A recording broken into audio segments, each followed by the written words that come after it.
बहुत पुराने समय की बात है।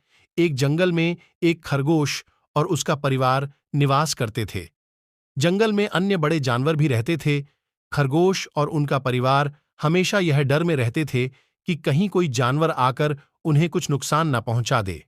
उन्हें हमेशा आसपास की आवाजों से सतर्क रहना पसंद था और तभी वे त्वरितः अपने गुफा में छुप जाते थे।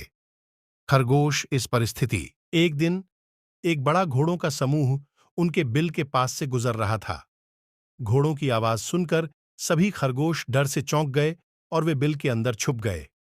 पूरे दिन के लिए उनमें से किसी ने बिल से बाहर जाने का नाम नहीं लिया। उनका डर इतना गहरा था कि वे खाने की तलाश में बाहर नहीं निकले। खरगोश अपने परिवार को इस डरावनी स्थिति में देखकर बहुत दुखी हुए।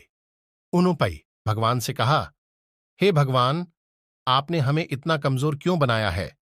क्या हमें हर दिन अपनी जान के डर और भय में जीना ही है? क्या हमारा जीवन इसके लिए ही है कि हम हमेशा डर के मारे रहें? तभी सभी खरगोशों ने मिलकर तय किया कि इस तरह की जीवन शैली का कोई फायदा नहीं है और यह बेहतर होगा कि वे सब मिलकर अपने जीवन को त्याग दें। इसके बाद सभी खरगोश एक साथ नदी की ओर बढ़ चले। वहां पहुंचकर वे खरगोश और उनके परिवार ने देखा कि नदी किनारे कई चूहे अपने बिलों में बसे थे। जब चूहों ने खरगोशों को आते देखा तो वे सभी चौंक गए और तुरंत ही भागने लगे। कुछ चूहे बिलों में छुप गए जबकि कुछ नदी में गिरकर मर गए।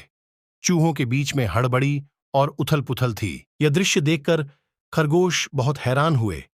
उन्हें यह देखकर आश्चर्य हुआ कि उन्हें देखकर भी कोई डर रहा है।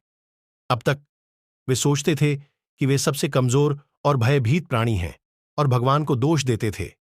खरगोशों को अब समझ में आ गया कि प्रकृति ने हर जीव को अपनी खासियतों और गुणों से सजाया है। जैसे जैसे कोई अपनी स्थिति और पर्याप्तियों के आधार पर कार्रवाई कर